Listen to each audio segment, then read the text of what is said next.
Welcome to my second experimental attempt at answering fan questions for In Defense of Fandom. So today I am speaking with a friend and fellow journalist who sent me a question on Bluesky that I decided was worth answering in the podcast.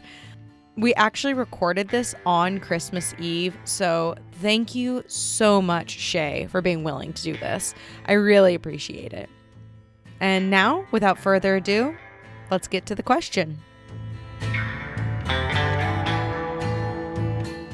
I did want to start with your question, and then we're going to do a Rachmaninoff and go back and say, like, who you are. But, like, let's start with what your question was that you posted online. We try to be concise with this. So my question was, this was about you. I noticed that you go to a lot of conventions and you post photos with people that you want to meet, that you get to meet at these conventions, the actors who are in the shows that you like. And I just wonder, like, you seem to see them a lot. So I'm like, do they remember you? Like, do they see you and say, hey, Sadie, like, I remember you from last time? I was just curious. I don't know. No, this is a good question. And actually, I think there's some interesting, like, back knowledge I can fill you in on about conventions in general, because I actually find this, like, whole ecosystem really fascinating. But yeah, how would you like to introduce yourself or be known? Like, can be as general as you want. Okay. Yeah, you can just say I'm Shae and I'm a journalist. Yeah. And what is your fandom experience? You said you like Outlander, but like you've never been like the kid who wanted to go to the anime conventions or like Star Trek I've conventions. never done that before. It looks fun. No, I've never done that. I worked like as a science did do science outreach at like Comic Cons and stuff. And so I've seen people do it, but like, yeah, I guess I've never done it. No, I've never done it. I like Outlander. I guess that's probably like the one show I like that has the most fandom right now. Well, and when you say you like a show, is it you really like the storylines? Are you someone who seeks out fan art or because I think when we talk about fandom, there's a lot of ways to skin a cat, right? Some people go to conventions, some write fic, some make art, some just lurk on like, shared online spaces and read all the posts but don't post anything. Like, have you engaged in any of those kinds of activities? Or are you just purely like, I like this TV show? I do. I'm probably more on the I like this TV show. I do read. I guess I like TV criticism. When I worked for a newspaper for a while, and I was actually a I did movie criticism and like things like that. So I like analyzing the episodes and analyzing the story and acting and things like that. Like that appeals to me. I've never really read fanfic, but then I started to read books that like were fanfics at one point and then like got changed for popular publishing, and I was like, oh, maybe I'd like this. Maybe in 2025 I'll read more fanfics, because I've heard a lot of good things about some like Harry Potter fanfics that are like really really good. People speak of them as like very interesting like literature, so I'm like, oh, maybe I should check it out. I always liked Harry Potter as a kid too.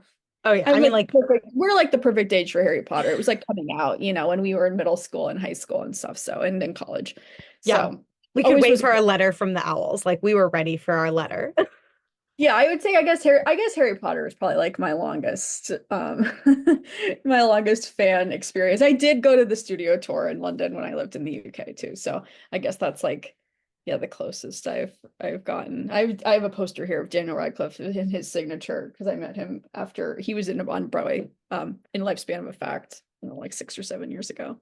So That's so cool. Yeah. So, see, you do have some yeah. fandom activities that are not like classic. And I'm so glad you're interested in fanfic because I do agree there's some incredible stories. There's also some parentheses lovingly garbage. And then there's actually just some that are like people are learning to write and it's a really great like workspace to put stuff out there. Yeah, So, I find that really interesting. Like, as we're both writers, like professionally. I mean, I professionally write nonfiction. I have never written fiction. But yeah, one of my friends is querying a romance novel now. And I think it was originally about it was like fan fiction about another television show. I won't say which one because I won't spoil it for her, but and then you change the names. And so I know Allie Hazelwood, who's the neuroscientist turned romance author. It's her nom de plume or whatever. That's what she did too. And so she's like one of the most famous authors now in the world and like in the romance genre. So yeah, I mean, it's obviously like a vehicle for some really interesting stuff. Yeah. Yeah. No, and actually, my last question that I did with Anna Funk, who we both probably know Yeah. through writing circles, she was just like, "Oh, do people become professional writers?" And I was like, "Oh, yeah, a lot of people. It's just about connecting that pen name to the person's actual name and understanding their journey. And not everybody owns up to it, and that's okay. I wrote fan fiction in the day. It wasn't good. I Yeah. liked it, but it wasn't good." But yeah, let's so I can answer your question about conventions. So like I think there's the broader world of conventions, which I think is really interesting and like why actors do these conventions. But your specific question of like, first of all, do actors remember regulars? To which I would say yes. Maybe not all people, but like you hear a lot of stories of fans having gone to a convention in Nashville one year and then they come back the next year and someone being like, "Oh man, you didn't wear your cowboy boots this year." And Right. so Yeah. it's clear that they're remembered in some way. You read these like short little vignettes all the time. Um, I always find it interesting because I'm like, they are being paid to be there and to be pleasant and to take photos and sign autographs. And to some degree, I'm like, how like is any part of their brain doing that calculation of like, do I act more friendly and more recognizing of people in order to like keep that relationship established. But I'm gonna get into that in season three because I'm doing season three all about parasocial relationships. Yeah, because yeah, I mean it could go either way, right? It's like in your pay you pay for those opportunities too. So it's yeah, I mean they're and it's part of their job. Yeah, I don't know, it's complicated. But then again, it's like I'm sure if you knew some of these people in real life, you probably would like them, like and you might be friends, but like you're not like in a situation where you would be becoming like real friends because you're kind of like paying for the experience. So I, It's this weird thing of like yeah. and this is a question I want to answer in season three is can you go from a parasocial relationship to a true like bidirectional friendship, right? Which I think you can, but I think it's rare enough and enough people in a parasocial relationship think that they can get there that that's like part of why they exist and continue to exist. Yeah, like Um, they think if I keep doing this, then we'll be friends. yeah, if I keep Like showing up and if I keep showing up, like we will definitely become friends. Or I'm sure, I mean, I'm not this is not about you, but I'm sure people like then we'll fall in love or like you sure, know? there's always some people who have those Yeah, thoughts for sure. yeah. Yeah. No, you Uh, won't. I was thinking about this just sort of, I mean, it's kind of similar when you think about parasocial relationship is, Nara Smith, the influencer who is like on TikTok and her husband's a model and she's a model and she does these like TikToks and posts where she makes food from scratch and she has she whispers a lot, kind of. And anyway, Nara and her husband just moved to my town that I live in, which is so weird. Like it's not a big town. And now there's like she posts about our town. I've lived here for my whole life. My parents grew up here and like my grandparents grew up here. And I'm like, I might see her. Our kids are the same age, actually. She has a son who's almost exactly the same age as my son. And I'm like, wonder if they meet. And I'm like, would she want to be? I'm like, we're not like, I don't know if we would be friends, but I'm like, can she make friends? Like, she's gonna think every person she meets is gonna be like wanting to know more about her life and like might expose her. I don't know. I like wonder if I would do a post like, oh, I saw Nara doing this and I saw Nara doing that. Like that's mean, right? Like she doesn't know. right, you don't know if the people you're meeting have an angle or like, I mean, my Yeah. mom has done this weird thing where she meets famous people and doesn't know they're famous and has like weird Yeah. conversations with them where she's like she's met like famous guitarists and be like, "Hey, you're pretty good at that." And they're like, "Thank Yeah. you." Yeah, I know. I was thinking about her the other day because I was like, yeah, if I see her and I genuinely because she's been posting things on her Instagram and I'm like, I could genuinely probably like help her find she was like looking for someone to do work in town. Like my dad owns an oil company. I was like, I could help you if I met you, but it's like you're just gonna think I'm like some weird grifter. I don't really care that much about influencers personally, but you just don't know, right? So then you probably just don't talk to anybody. Yeah, and So there's a difference between knowing someone is famous and then caring about if they're famous. Like yeah, sometimes you're like, yeah, I know so and so's like a big deal, but meh. And I just then like don't really care. sometimes, yeah, I wish I could tell people I'm like journalists, like I'm not exposing anything about anyone. I don't talk about anything. My journal, like I don't say anything. So I'm like, secrets safe with me if you want to, but right. You're like, I ask if you're on the record, so don't worry, you'll I'm know. not an entertainment journalist. Like then you get worried, oh, maybe you're an entertainment journalist, you're gonna sell stuff about me. It's like, no, not that kind. So Yeah. Although entertainment journals have this whole worry of like losing access, right? Like if they report something bad about a more like a studio than an individual relationship, but like I don't know. Right. I feel like sports and entertainment journalism have that really, and in politics. I think those three are really obvious that like the levers of power that are there for access affect what kinds of stories you're willing to Yeah. tell. But to answer your specific question, no, I don't think everybody recognizes me, but yes, I do know some people know me, know my name, recognize me. To be fair, I've been to, I think I counted like 5 or 6 supernatural conventions specifically. That's not including like I like to go to San Diego Comic-Con and Dragon Con, but those are more like I want to meet people who like do costuming and makeup and set deck. Like Yeah. that's not meeting actors. That's like meeting other weird nerds. But I yeah, I had gone to a couple of conventions and like generally don't have a problem talking to people even when I'm nervous around them. And after my husband was hit by a car and paralyzed, and after that accident, I had one of the folks from those conventions reach out to me and like message me directly on Instagram, be like, "Oh my God, I'm so sorry. I've been really keeping you and your husband in my thoughts." And then when I went to a convention, like the first one I went to after we had kind of settled and he wasn't in the hospital anymore, one of the actors did say like, "Oh my gosh, so how's your husband? Like, how's that recovery period Oh, been?" that's And I was like, nice. "Oh my God." And it was one of the like bigger names. And so I was really flattered and I was like, "Oh, they, he does know who I You am." do remember me. Yeah, yeah, I'm sure certain things, yeah, like that, especially they remember, that sticks in people's heads no matter who they are. I hope he's doing. I was going to ask you how things are going, because I've been thinking about you guys too, and that was just Yeah. unbelievable. It's getting better all the time. It's still hard. I don't know when it's going to stop being hard, but yeah, I guess just like if you want to get close to an actor, what I'm saying is push your spouse in front of traffic Yeah, then and they'll then go to remember a convention. they'll remember you. I know. Well, yeah, no, that's man, I know. But I think about you a lot actually, because that was, when I see stuff on Instagram, I'm just like, you're getting through it.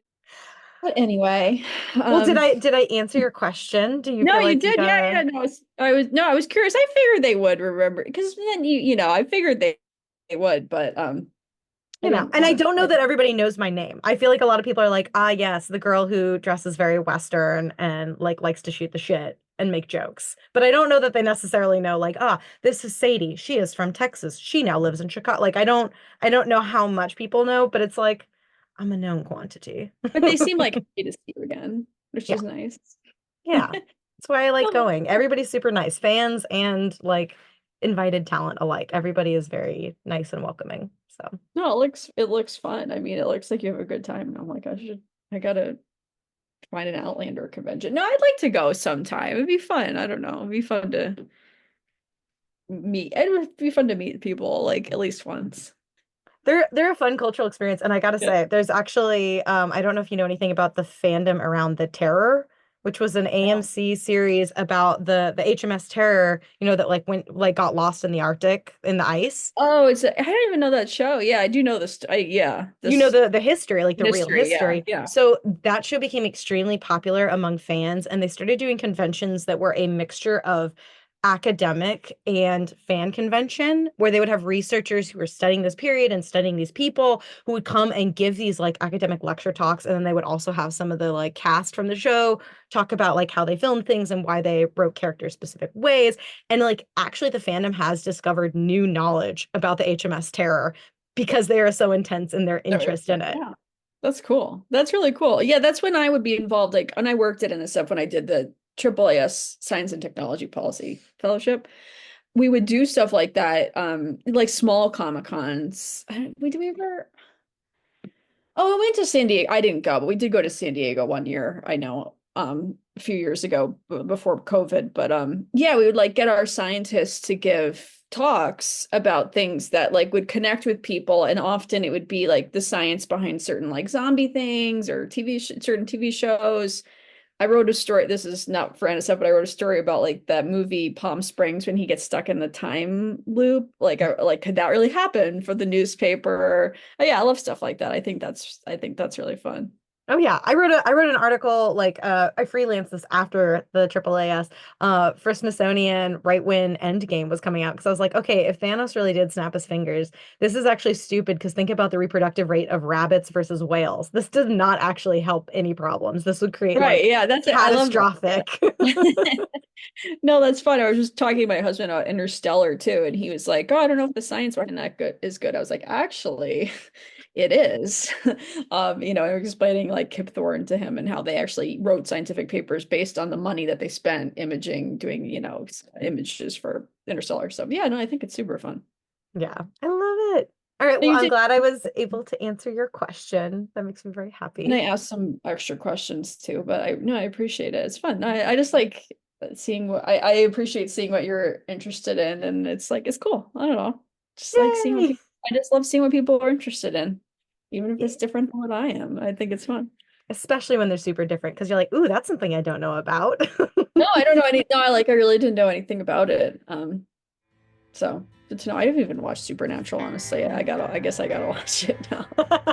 Okay, I'm cutting it there. That's the perfect place to end it. I've never even seen the show.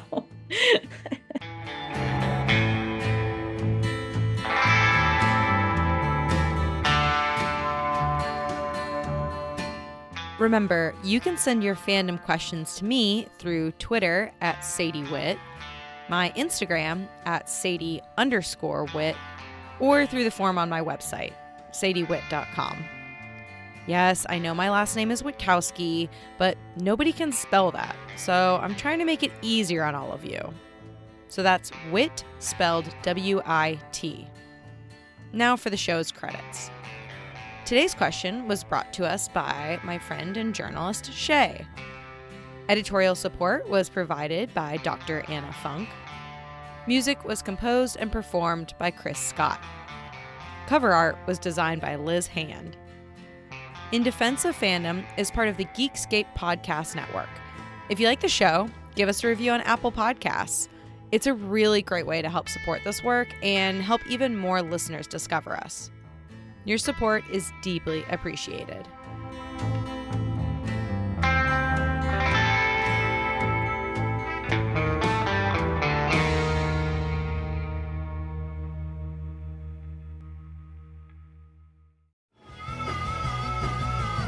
You're listening to the Geekscape Network.